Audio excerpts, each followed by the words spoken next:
அவருக்குள் ஜீவன் இருந்தது, அந்த ஜீவன் மனுஷருக்கு ஒளியாயிருந்தது.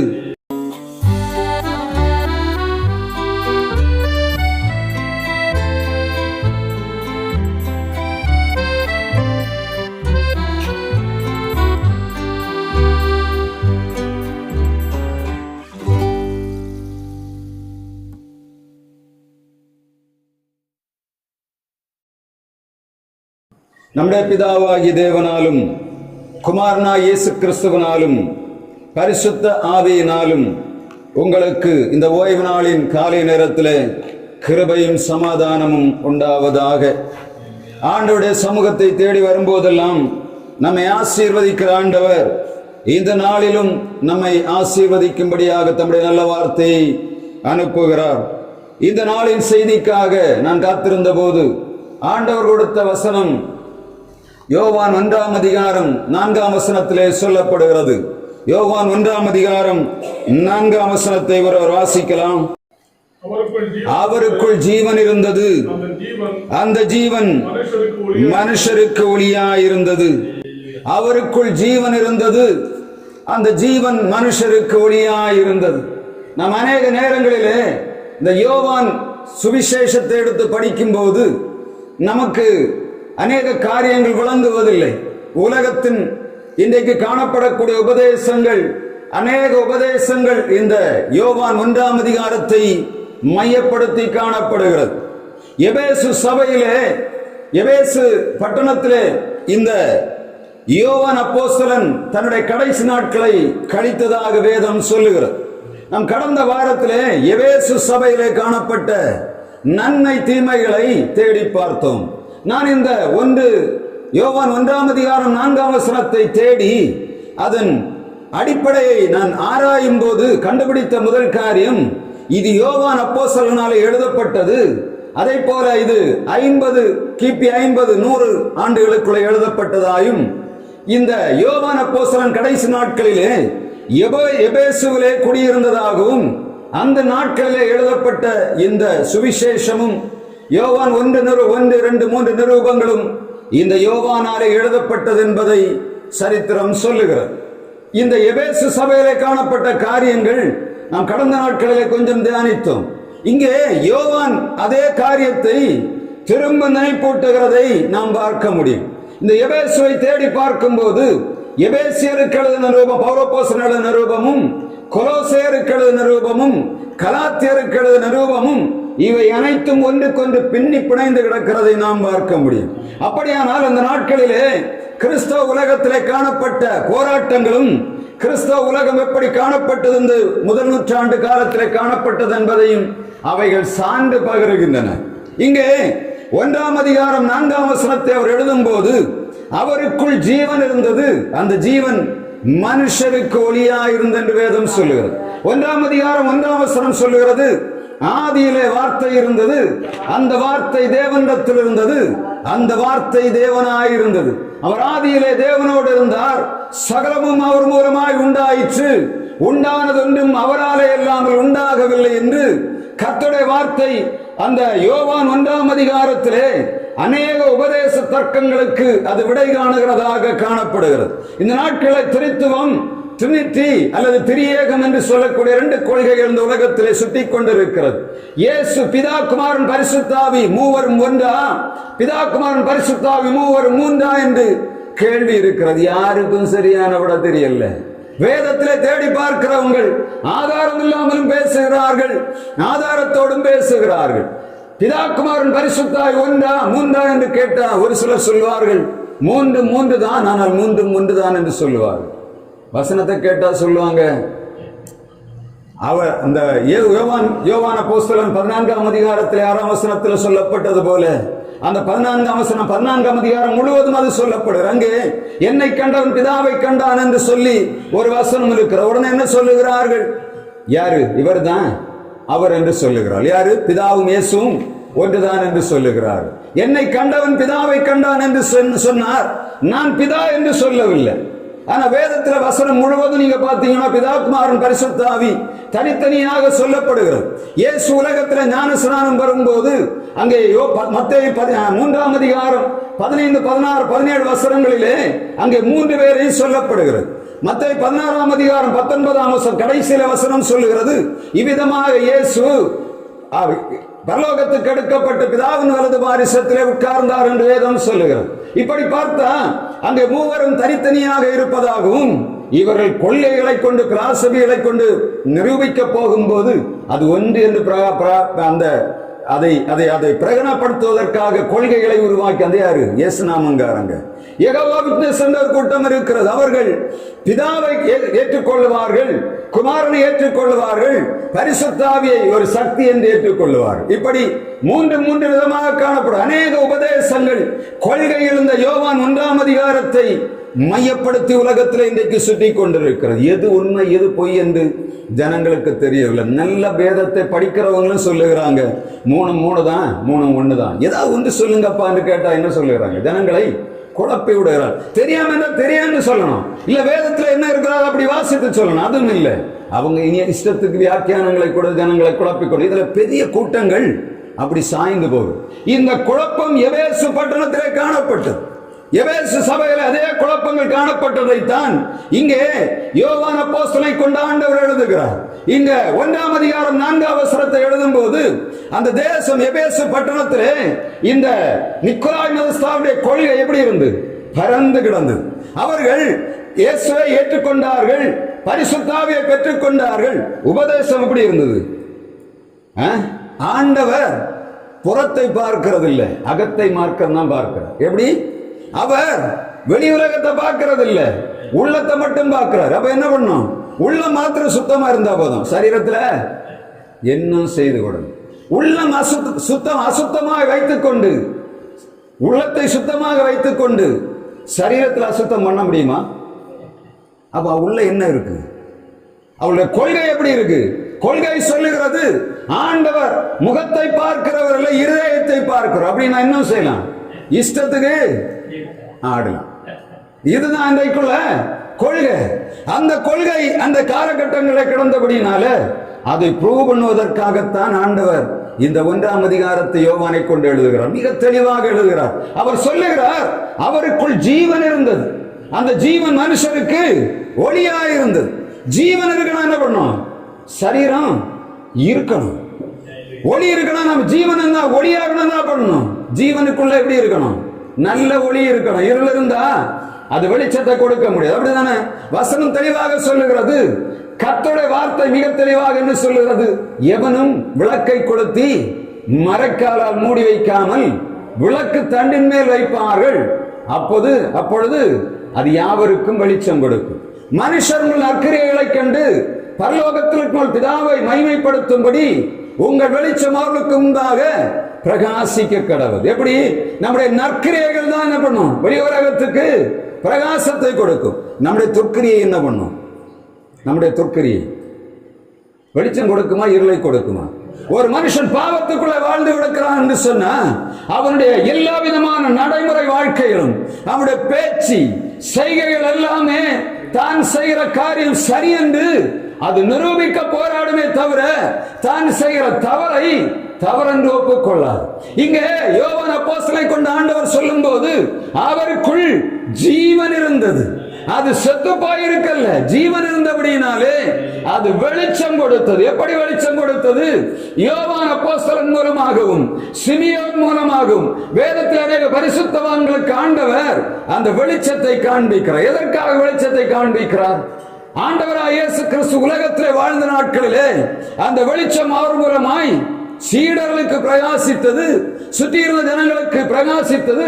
மத்தேயு 3ஆம் அதிகாரம் 4ஆம் அதிகாரம் 14, 15, 16, 17 வசனங்களில் அதை நாம் பார்க்க முடியும். கர்த்தருடைய வார்த்தை சொல்லுகிறது, செபுலோன் நப்தலி தேசங்களிலே காணப்பட்ட இருளில் இருந்த ஜனங்கள் மகா பெரிய வெளிச்சத்தை கண்டார்கள். இயேசு உலகத்திலே வந்தபோது செபுலோன் நப்தலி அதை சுற்றியுள்ள நாடுகளிலே வெளிச்சம் பிரகாச. வசனம் சொல்லுற மரண இருளின் திசையில் இருக்கிறவர்களுக்கு வெளிச்சம் உதித்தது. மரண இருளின் திசையில் இருக்கிறவர்களுக்கு வெளிச்சம். எப்படி மரணம் தான், எப்ப பார்த்தாலும் மரணம். அங்கே எந்த இடத்துல சுற்றி கொண்டு கிடந்தாலும் அந்த கடற்கரை பகுதிகளிலே மிக பெரிதான இந்த வாதைகள் உருவாகி இருந்தது. ஜனங்கள் செத்து போய் கொண்டிருந்தார்கள். இந்த நேரத்தில் தான் இயேசு அங்கே வருகிறார். மரண இருளின் திசையில் இருக்க வெளிச்சம் கொடுக்கும்படியாக ஆண்டவர் வந்துவிட்டு முதலாவது ஆரம்பிக்கிற வசனம் என்ன? 4ஆம் அதிகாரம் 17ஆம் வசனம் மத்தேயு சொல்லப்படுகிறது. மனம் திரும்புங்கள், பரலோக ராஜ்யம் சமீபமாயிருக்கிறது. மனம் திரும்புங்கள், பரலோக ராஜ்யம் சமீபமாயிருக்கிறது என்று சொல்லி ஆண்டவர் முதலாவதாக பிரசங்கம் பண்ண தொடங்குகிறார். எதற்காக? மரண இருளின் திசையிலே ஜனங்கள் சிக்கிக்கொண்டு கிடக்கிறார்கள். அதுக்கப்புறமா தான் தெரியுது ஆண்டவர் செய்த அந்த மலை பிரசங்கம். அதற்கப்புறமாக 8ஆம் அதிகாரத்தில் நீங்க பார்த்தீங்கன்னா அந்த 24ஆம் அதிகாரம் வரை 23ஆம் அதிகாரம் வரையிலும் இயேசு செய்த அதிசயங்கள், அற்புதங்கள், ஊழியங்கள் அங்கே தெளிவாக எழுதப்படுகிறது. மரண இருளின் திசையில் இருந்த ஜனங்கள், பாவத்தின் அடிமைத்தனத்துக்குள்ள கட்டப்பட்டு கிடந்த ஜனங்கள், நோய்களுக்குள்ள சிக்கி கிடந்த ஜனங்கள், பிசாசின் அடிமைத்தனத்திலே சிக்கிக்கொண்டு வாழ வழி தெரியாத ஜனங்களுக்கு வெளிச்சம் கொடுக்கும்படியாக இயேசு இந்த உலகத்திலே வெளிப்பட்டார். அவருக்குள் ஜீவன் இருந்தது. அந்த ஜீவன் மனுஷருக்கு ஒளியாயிருந்தது. அந்த ஒளியுடைய பிரதிபலிப்பை நாம் வேதத்திலே பார்க்க முடியும். அந்த ஒளி இருளிலே பிரகாசிக்கிறது. யோவான் 1ஆம் அதிகாரம் 5ஆம் வசனம் சொல்லுகிறது, அந்த ஒளி இருளிலே பிரகாசிக்கிறது. ஒளியிலே பிரகாசிக்கிறது. முதலாவதாக ஆண்டவருடைய ஒளி இருளிலே பிரகாசிக்கிறதாக இருந்தது. இருளுக்குள்ள என்ன இருக்கும்? வெளிச்சம் இருக்காது. இருள் இருக்கிற இடங்களிலே போகக்கூடிய பாதை தெரியாது. இருள் இருக்கும் என்று சொன்னா எதுவும் செய்யவே முடியாது. ஆண்டவர் எய்தேருக்குள்ளே இருளை அனுப்பினார், வாதை அனுப்பின போது கர்த்தருடைய வார்த்தை சொல்லுகிறது, இரவும் பகல் 3 நாட்கள் இந்த எகிப்தியர் இருந்த இடத்தை விட்டு எழும்ப முடியவில்லை. காரிருள் எங்க இருந்தது? எகிப்தில இருந்து. ஆனா ராமசேஸ்ல இஸ்ரவேல் ஜனங்கள் குடியிருந்த தேசத்தில் என்ன இருந்தது? வெளிச்சம் இருந்தது. வசனம் மிக தெளிவாக சொல்லுகிறது, இஸ்ரவேல் இருந்த இடத்துல வெளிச்சம் உண்டாக இருந்தது. ஆனால் இந்த ஜனங்களுக்குள்ளே இருள் இருந்தது. இருளும் வெளிச்சம் எங்க இருந்து வருது? சூரியன்கிட்ட இருந்து வருது. அப்படிதானே? இஸ்ரவேல் ஜனங்கள் எங்க இருந்தாங்க தெரியுமா? எகிப்தின் மத்திய பகுதியில் இருந்தாங்க.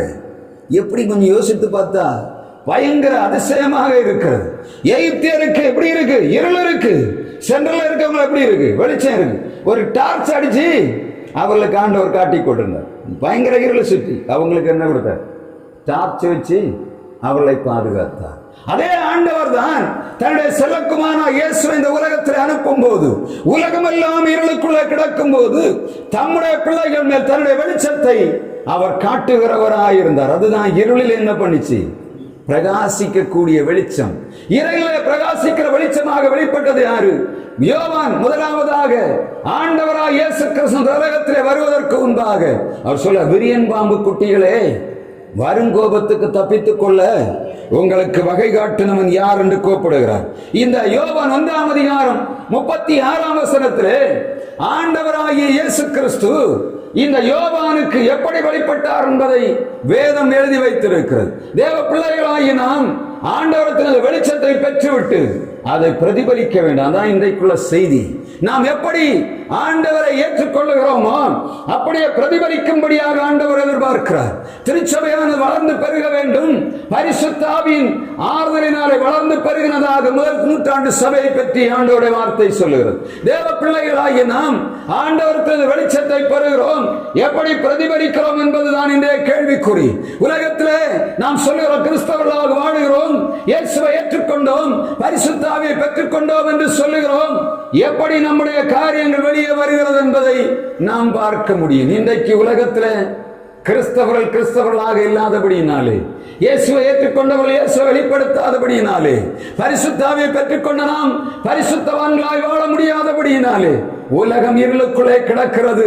நாம் வெளிச்சத்தை வாங்கி வைத்துவிட்டு மறைக்காலுக்குள்ளே மூடி வைத்திருக்கிறோம். அப்படிதானே? இந்த யோவான் ஸ்நாபகன் எழுந்த வாசிங்க, யோவான் 1ஆம் அதிகாரம் 36ஆம் வசனத்திலே ஆண்டவர் யோவானுக்கு எப்படி வெளிப்பட்டார் என்பதை அவன் வெளியே சொல்கிறான். வாசிக்கலாம் 1:36.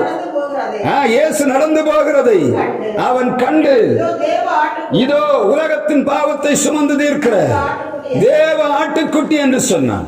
யோவானுக்கு ஆண்டவர் எப்படி வெளிப்படுகிறார்? யோர்தானுக்கு அக்கறையான பெத்தாபிராவிலே யோவான் ஞானஸ்நானம் கொடுத்துக் கொண்டிருக்கிறான். வருகிற பரிசேயர்கள் சதுசேயர்களை பார்த்து சொல்லுகிறான், வரும் கோபத்துக்கு தப்பித்துக் கொள்ள உங்களுக்கு வகைகாட்டினவன் யார்? இந்த யோவான் இந்த உலகத்திலிருந்து வேறுபடிக்கப்பட்டு வனாந்திரத்தில் வளர்கிறான். நேரம் வருகிறது, ஆண்டவர் என்ன பண்ணுகிறார்? இவனை வெளிக்கொண்டு வருகிறார். வெளிக்கொண்டு வரும்போது என்ன பண்ணுகிறான்? இவன் வரும்போதே பார்க்கிறாங்க, எங்க இருந்து ஒரு பைத்தியக்காரன் வந்திருக்கான், இவன் அங்க இருந்து பேசுகிறான். என்ன?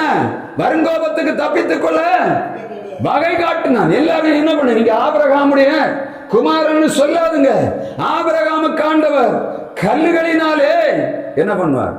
குழந்தைகளை உண்டாக்க வல்லமை உள்ள ஆண்டவர். நீ ஆபிரகாமுக்குன்னு குழந்தைன்னு சொல்லுகிற, ஆண்டவர் கொடுத்திருக்கிற நியாய பிரமாணத்தை மாத்திரம் எழுத்தின் பிரகாரமாக நீ அனுஷ்டிக்கிறாய். ஆனால் என்ன பண்ணல? அதை அதன் உள்ளர்த்தத்தை புரிந்து கொள்ளவில்லை. வசனம் தெளிவாக சொல்லுகிறது. அங்க வசனம் யோவான் சொல்லுகிறான், நீங்கள் உங்கள் தகப்பனுக்கு என்ன பண்ணுகிறீங்க? உங்கள் தாய் தகப்பனை நீங்க மதிக்கிறது இல்லை. ஆனா என்ன பண்ணுகிறீங்க? குர்பான் ஒரு காணிக்கையை கொடுத்து எப்படி பண்ணிடுறீங்க? எல்லாம் சரியாச்சுன்னு சொல்றீங்க. நியாய பிரமாணத்தில் ஆண்டவர் சொல்லுகிறார், தகப்பனையும் தாயையும் கனம் பண்ணுவாயாக. நான் என்ன செய்கிறேன்? மிக பிரதானமான கப்பையை விட்டு அங்க அவர் எழுதி வைத்திருக்கிறார். அது இல்லாட்டா என்ன பண்ணணும்? நீங்க தாய் தகப்பனுக்கு குர்பான் ஒரு காணிக்கையை செலுத்தினா போதும். தாய் தகப்பனை கவனிக்க வேண்டாம், இதை மட்டும் செய்தா போதும். அப்படிப்பட்ட கூட்டமாக இங்க இருக்கு. இதே கூட்டம் தான் இன்னைக்கு இருக்கு உலகத்துல. உலகத்துல எப்படி இருக்கு? எவ்வளவு பணம் வேண்டாலும் தாரேன், நான் அந்த இடத்துல தாய் தகப்பனை கவனிக்க மாட்டேன். இன்னைக்குள்ள சூழ்நிலை அப்படி. நான் சமீபத்தில் அநேக இந்த வயசானவங்களை ஒரு 40-50 வயசுல ஆட்களை பார்க்குறேன். எல்லாரும் வேலை செய்கிறாங்க. என்ன வேலை செய்கிறான்னு கேட்டால், எவ்வளோ சம்பளம் வாங்குறீங்க? 25,000 வாங்குறேன். எங்க வேலை செய்கிறீங்க? ஒரு வீட்டில் தாய் தகப்பன் இருக்கிறாங்க, பிள்ளைகள் எங்கே இல்லை, வெளிநாட்டில் கிடக்கு. இவர்களை கவனிப்பதற்கு எவ்வளோ பணம்? 25,000 ரூபாய் சம்பளம். என்ன கொடுக்கணும்? காலத்தை ஒரு 3-4 இட்லியை ஆப்பமாக வச்சு கொடுத்தா போதும். அவங்க ட்ரெஸ்ஸை துவச்சி போடணும். நல்ல நிம்மதியாக எல்லாம் தந்துருக்காங்க. ரூமு வீடு அவங்கள மாதிரி எல்லாமே தந்துருக்கிறாங்க. அவங்கள என்ன பண்ணணும்? கவனிக்கணும். அவங்க சொல்லுகிறாங்க, ஃபோன் பண்ணி கேட்டால் சொல்கிறாங்க, ஏய் மக்களை நீ ஒரு நாள் இங்கே பார்த்துட்டு போடா. எப்படி?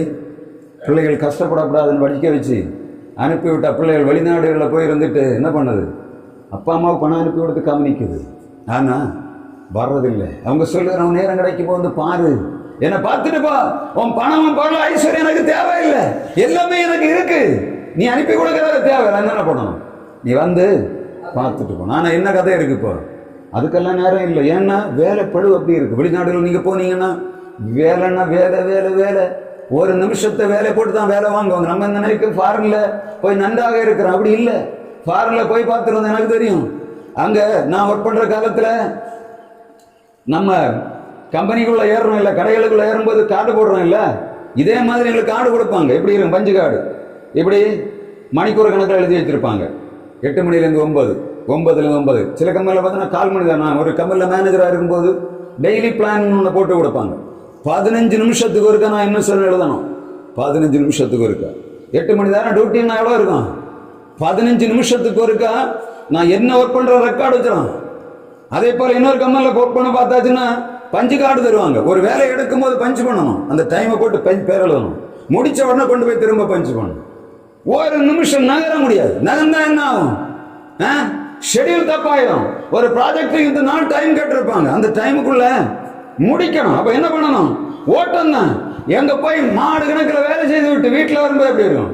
செத்த பணமாகவே இருக்கும். வீட்டில் தூங்கி எழும்பு யாரோ ஃபோன் பண்ணா வாயெடுத்து பேசக்கூட முடியாது. அவ்வளோ பலவீனம் இருக்கும். சிங்கப்பூர்கார இருந்த காலங்களில் எனக்கு இந்த நிலைமை நடந்தது. எல்லா ஊர்ல இருக்க என்ன சொல்லுவாங்க, நல்ல சிங்கப்பூர்ல வேலை நல்ல சம்பாதிச்சு அனுப்புறாங்க. அங்க அனுப்பி எல்லாம் முடிச்சு இங்க பார்த்தா இங்க விளையாடிட்டு கிடக்குறாங்க. அங்க எப்படி இருக்கு? நாங்க மணிக்கூர் கணக்கில் மணிக்கணக்கில் கஷ்டப்பட்டு இரவும் பகலும் கஷ்டப்பட்டு இங்க கொண்டு அனுப்பி விட்டு அங்க பார்த்தா நம்ம பார்த்தா நம்ம தான் பிச்சைக்காரனா இருக்கும். எப்படி? நம்ம என்ன நினைத்தோம்? எல்லாம் அனுப்பி குடும்பத்தை நல்லா இருக்கிற நம்ம பெரிய ஆள் ஆயிட்டோம் அப்படின்னு வச்சு பார்த்தா எப்படி இருக்கும்? அந்த பட்ட பிரயாசங்கள் எல்லாம் எப்படி இருக்கும்? இந்த சூழ்நிலைக்குள்ளதான் கிடக்குறாங்க. நம்ம அவங்கள சொல்லி குறை இல்லை. அதே மாதிரி ஒரு தகப்பன் இறந்து போனான். போய் 3 மாசம் தான் அமெரிக்காவில்.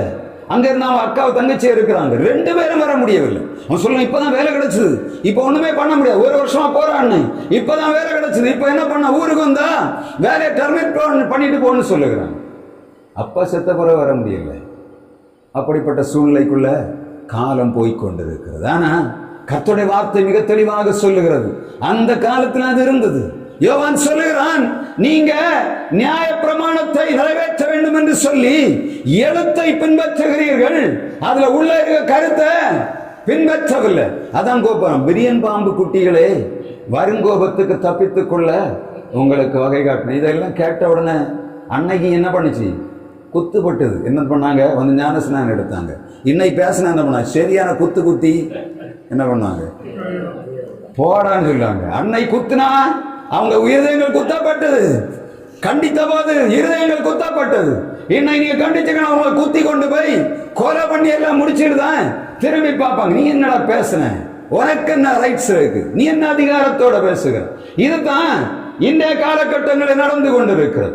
இந்த யோவானுக்கு தான் வந்து அமைதியான 32 வசனத்திலே ஆண்டவருடைய வார்த்தை சொல்லி, இதோ உலகத்தின் பாவத்தை சுமந்து தீர்க்கிற தேவாட்டுக்குட்டி. அவர் ஒரே ஒரு காரியம் தான் தெரிஞ்சது, நான் யாரு? இந்த ஆண்டவருடைய சுவிசேஷத்தை, இயேசுவை, இரட்சகரை, ஒரு அடிக்கப்பட போகிற ஆட்டுக்குட்டியை முன்னறிவிக்கும்படியாக வந்த யாரு? ஒரு முன்னோடி என்ற உணர்வு அவருக்கு இருந்தது. அவருக்கு கிடைச்ச வெளிச்சம் என்ன? இந்த ஆட்டுக்குட்டி என்ன பண்ண போகுது? இந்த பாவிகளுக்காக ஜீவனை கொடுக்க போகிறது. அதுதான் சொல்லுகிறார். இத பாரு பரிசேயர்களே, சதுசேயர்களே, வேத பாரகரே, பரிசேயரே, இதோ வருது ஒரு ஆட்டுக்குட்டி, அதுக்கு நான் ஞானஸ்நானம் கொடுக்க போறேன். அது உங்களுக்காக என்ன பண்ண போகுது? அடிக்கப்பட போகுது. அப்படிதானே? அன்றைக்கு மோசையை கொண்டு ஆண்டவர் பழுதற்றதான ஒரு ஆட்டுக்குட்டியை அடித்து குற்ற நிவாரண பலியாக, பாவ நிவாரண பலியாக ஒப்பு கொடுக்கப்பட வேண்டிய பலியை இயேசு அவர் மூலமாய், இந்த யோவான் மூலமாக வெளிப்படுத்தப்படுகிறதை காண முடியும். நீங்கள் நியாயப்பிரமாணத்தை பின்பற்றுகிறீர்கள்.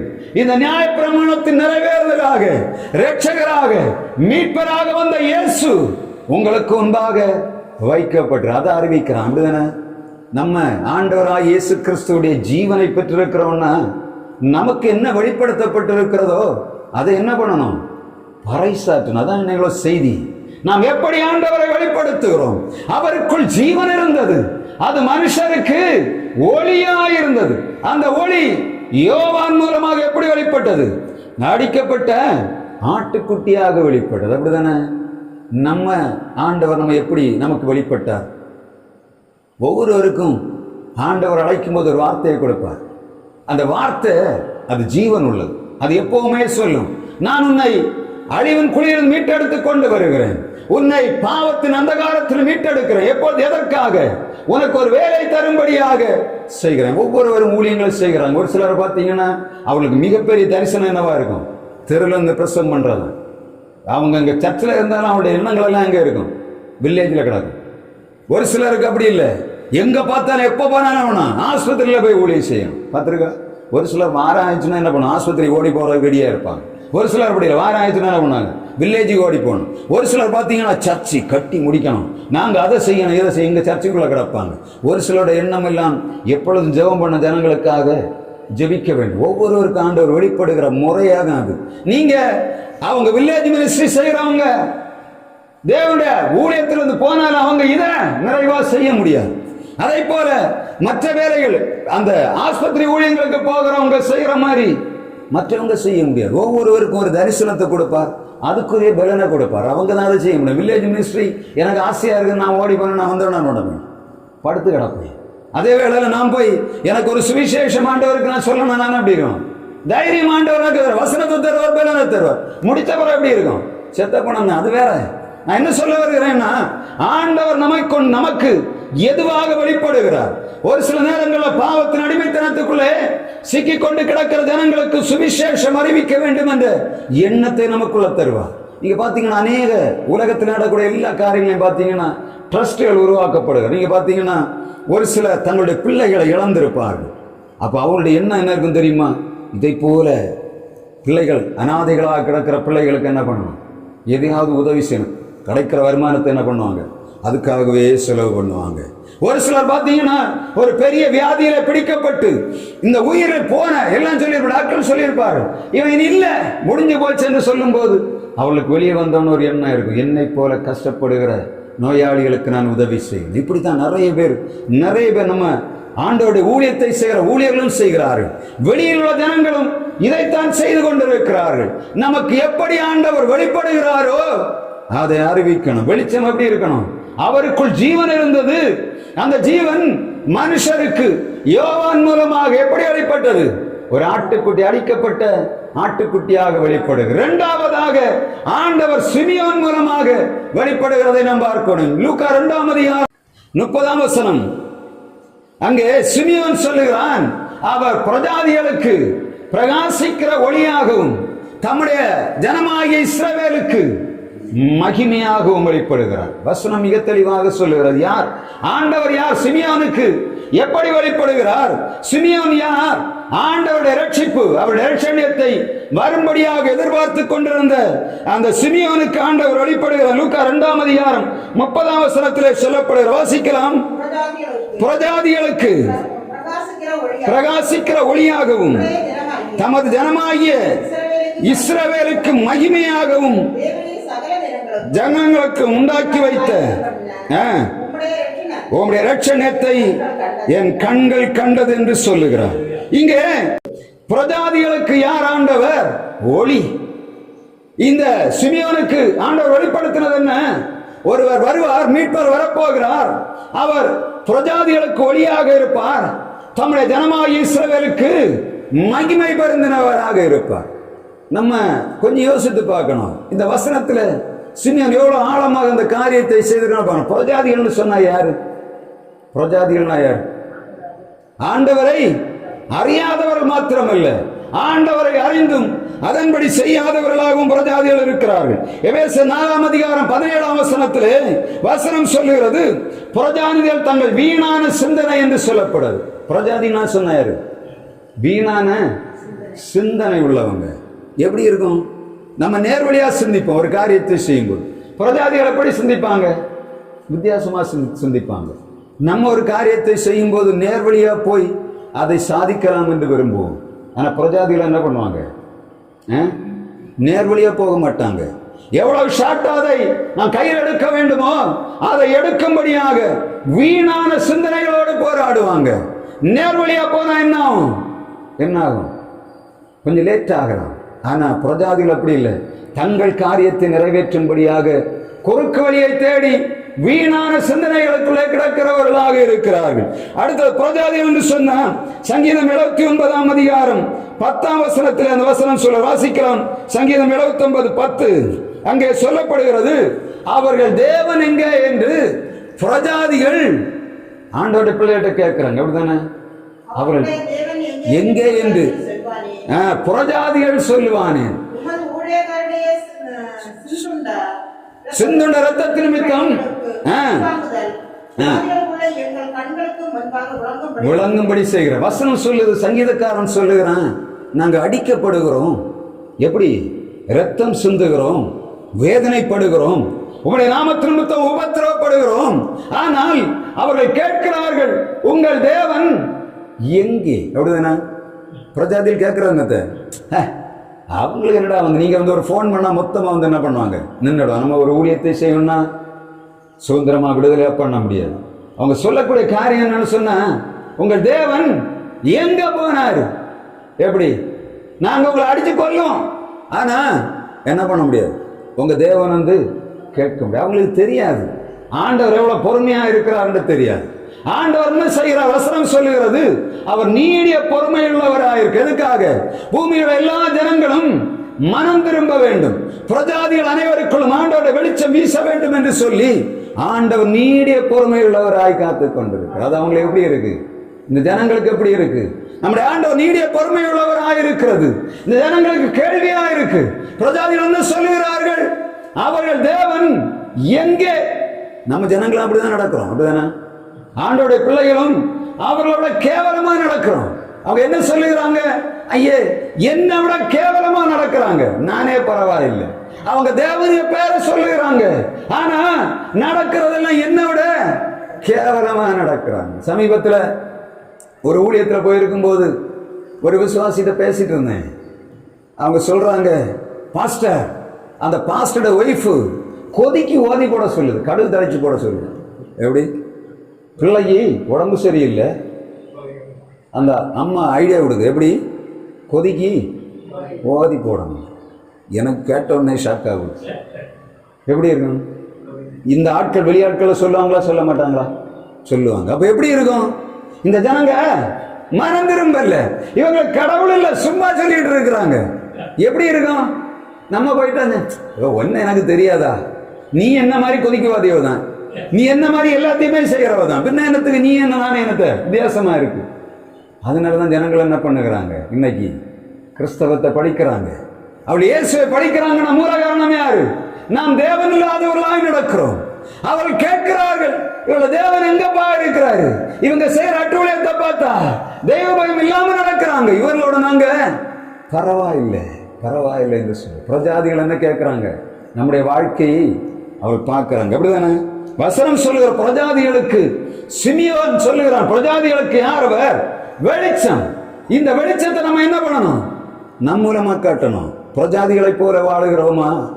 இல்ல, நம்முடைய வாழ்வுல மாற்றம் இருக்கான்னு பார்க்கணும். நம்ம எல்லாத்திலையுமே குறைவுள்ளவர். வசனத்தை தரும்போது ஆண்டவர் பேச சொல்லும்போது பேச வேண்டியது இருக்கு. ஆனா சில நேரங்கள் அந்த வசனங்களை பேசும்போது ஆண்டவர்கிட்ட சொல்ல, ஆண்டவரே நான் இதுல குறைவுள்ளவனா இருக்கேன். அநேக நேரங்கள்ல பாத்தீங்கன்னா நம்ம கூட போகும்போது பார்த்தா அவர்களை கூட தான் நடக்க வேண்டியது. வெளியே வந்தப்பதான் தெரியுது நம்ம தப்பு பண்ணியிருக்கோம்.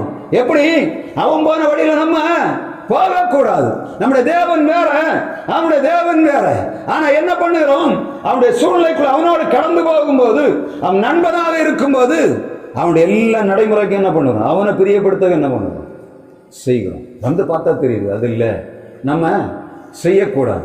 ஆண்டவர் அதைத்தான் சொல்லுகிறார், தம்முடைய பிள்ளைகளுக்கு எச்சரிப்பு கொடுக்கக்கூடியதாக ஆண்டவருடைய வார்த்தை சொல்ல, பிரஜாதிகளுக்கு அவர் பிரகாசிக்கிற ஒளி. தம்முடைய பிள்ளைகளாகிய இஸ்ரவேலருக்கு அவர் மகிமை பொருந்தினவராக காணப்பட்டார். எப்பொழுது இந்த பிரஜாதிகள் என்று சொல்லக்கூடிய யாக்கோபின் கூட்டமானது இஸ்ரவேலாக மாற்றப்படுகிறதோ அப்பொழுது அவளுக்கு அவர் எப்படியா இருக்கார்? மகிமையா இருக்க. ஒரு காலத்தில் அந்த யாக்கோபு எப்படி இருந்தான்? ஆண்டவருக்கு தூரமா இருந்தான். அதுவரை எல்லாம் செய்தான் இல்ல, குடும்பத்துல வாழ்ந்தான், பிள்ளை குட்டியை பத்தான், எல்லாத்தையும் முடிச்சுட்டு தான் வரான். இப்ப நினைத்திருக்கான் பயங்கர ஆசீர்வாதம். எப்படி? உலகம் அப்படிதான் சொல்லுது. உலகம் என்ன பண்ணாது? நமக்கு எல்லாம் கிடைச்சிருந்தா என்ன, நம்ம ஆசீர்வாதமா இருக்கும், நம்ம மேல முத்திரை குத்தி வைக்குது. ஆனா வசனம் அதை சொல்லல. யாக்கோபு கேட்கிறான், உம்முடைய நாமம் என்ன? அவன் சொல்லுகிறான், நீ ஏன் நாமத்தை ஏன் கேட்கிற? அது இல்ல, நீர் என்ன ஆசீர்வதிக்காம போகக்கூடாது. ஏன்னா ஜனங்கள் கேட்பாங்க, உன்னை யாரா தொட்டதுன்னு கேட்பாங்க. நீர் உங்களுடைய நாமத்தை எனக்கு அறிவிக்காம என்ன தொடக்கூடாது. எப்படி? ஒரு ஆள் வந்து தொட்டாச்சுன்னா என்ன பண்ணுவோம்? கையெழுத்து ஜெபம் பண்ணா என்ன சொல்லுவோம்? இவர் என்ன அபிஷேகம் பண்ணி அனுப்புறார் அப்படி சொல்லுவோமா? இந்த ஆர்கனைசேஷன் நம்மை அபிஷேகப்படுத்தி அதிகாரப்படுத்தி அனுப்புறதுன்னு சொல்லுகிறோம். இப்ப ஆண்டவத்தை கேட்கிறான், யாக்கோபு கேட்கிறான், நீர் யார்? நான் உங்களோட போராடி கொண்டிருக்கிறேன், நீர் என்னை விட்டு போகணும். ஆனா என்ன பண்ணணும்? எனக்கு நீ போகணும், எனக்கு என்ன பண்ணணும்? என்னை ஆசீர்வதித்து விட்டு போகணும். அப்பதான் அவர் என்ன பண்ணுறார்? அவனை ஆசீர்வதிக்க. அதுக்கு பிறகுதான் அவன் என்ன நடக்குது? அவனுடைய வாழ்வில் மாற்றங்கள் உருவாகிறது. ஆண்டவர் கொடுத்த ஆசீர்வாதத்தை பெற்ற பிறகுதான் சொல்லுகிறான், நான் இப்பொழுது யாரு? ஆண்டவருடைய பிள்ளை என்று அவன் அறிக்கையிடுகிறான். இஸ்ரவேலுக்கு ஆண்டவர் யாரா இருக்கிறார்? மகிமை பொருந்தினவராக இருக்கிறார். அதுக்கு பிறகு அவருடைய சந்ததிகளுக்கு ஆண்டவர் ஆசீர்வாதத்தை வைக்கிறார். சாகு முன்பாக என்ன பண்ணுகிறான்? தன்னுடைய பிள்ளைகளை ஆசீர்வதித்து ஒவ்வொருவருக்கும் தேவையான ஆசீர்வாதத்தை வைத்து விட்டு போகிறான். ஆனா யாக்கோபா இருந்து அது நடக்காது. ஏன்னா வசனம் மிக தெளிவா சொல்ற, கர்த்தர் தம்முடைய பிள்ளைகளுக்கு என்னதை கொடுக்கிறார்?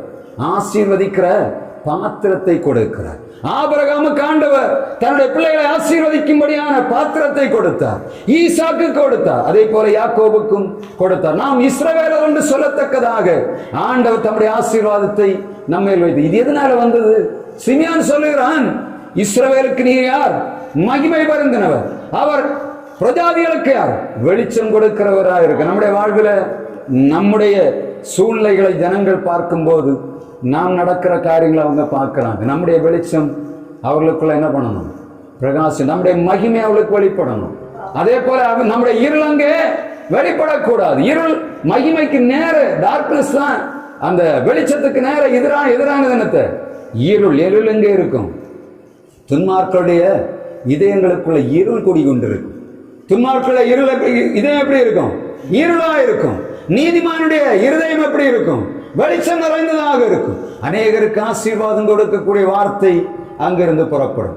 இந்த 1ஆம் அதிகாரம் யோவானிலே 4ஆம் வசனத்திலே வசனம் சொல்லுகிறது, அவருக்குள் ஜீவன் இருந்த ஜீவன் மனுஷருக்கு ஒளியா. 5ஆம் வசனம் என்ன சொல்லுகிறது?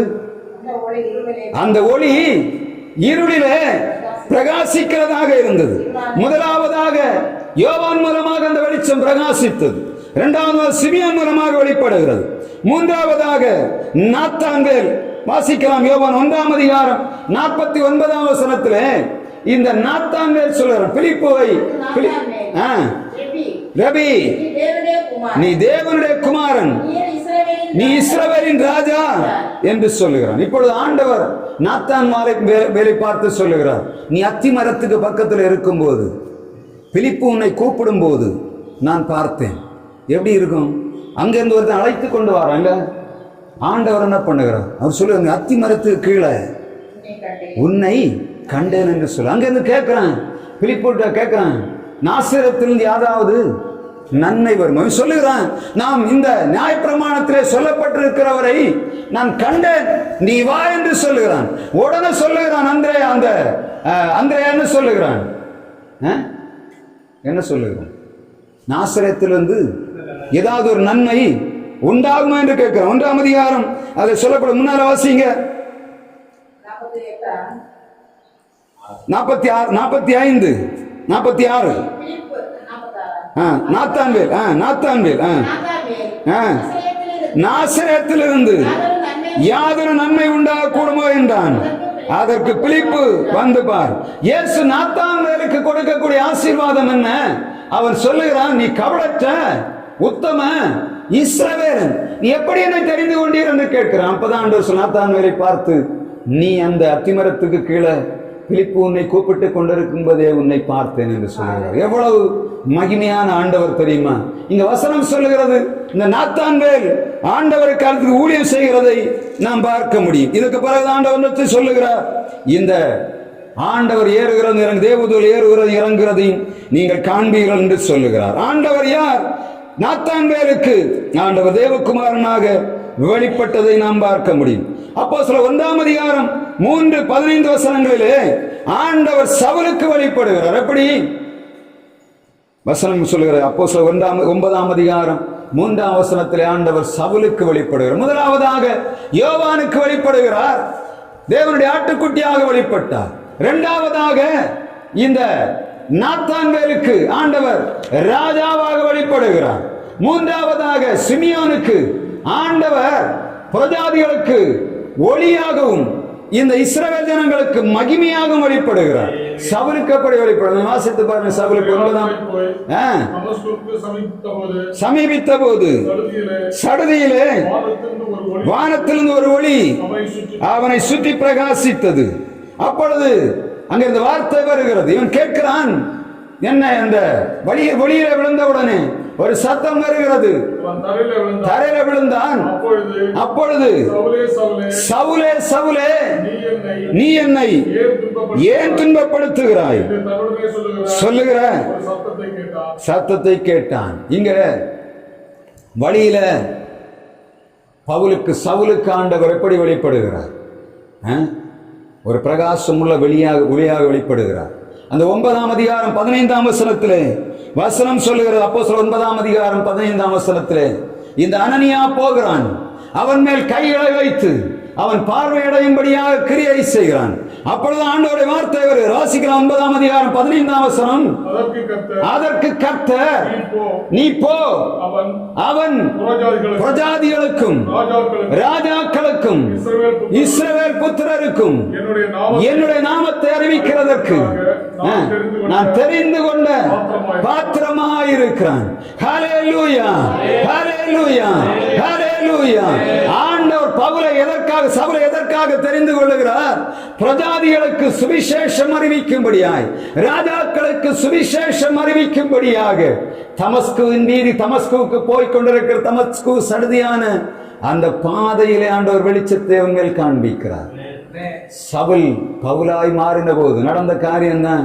அந்த 9ஆம் அதிகாரத்தில் நீங்க பார்த்தீங்க, 6ஆம் அதிகாரம் அவன் சந்திக்கப்பட்ட பிறகு வசனம் சொல்லுகிறது, அவன் தீவிரமாக சுவிசேஷத்தை அறிவிக்கும்படியாக அவன் எழும்புகிறதை பார்க்கணும். 9ஆம் அதிகாரம் முழுவதும் இந்த பவுல் எழும்பி உடனடியாக சுவிசேஷம் அறிவிக்கிறான். சீஷர்கள் அவனை தடை பண்ணுகிறார்கள்.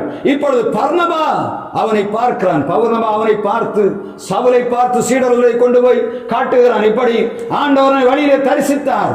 இப்பொழுது அவன் பழைய ஆள் இல்ல, பழைய சவுல் இல்ல, இவன் வேறு பிரிக்கப்பட்ட சவுல் பவுல் என்று சொல்லி அவனை அடையாளப்படுத்தி சுவிசேஷத்திற்கு வாசலை திறந்து 9ஆம் அதிகாரம் 40ஆம் வசனத்தை பார்த்தீங்கன்னா தெரியும். முதலாவது யாரை எழுப்புகிறார்? தபித்தாளை எழுந்துன்னு என்று சொல்லி செத்து போன ஒரு பொம்பளை உயிரோடு எழுப்புகிறார். அப்படிதானே? ஆண்டோடைய வல்லமை அவன் மூலமாக வெளிப்படுகிறது. கர்த்தர் சவுலை சந்தித்த போது அவனை பிரஜாதிகளுக்கு சுவிசேஷம் அறிவிக்கும்படியாய், ராஜாக்களுக்கு சுவிசேஷம் அறிவிக்கும்படியாய் அவனை வேறுபிரிக்கிறார்.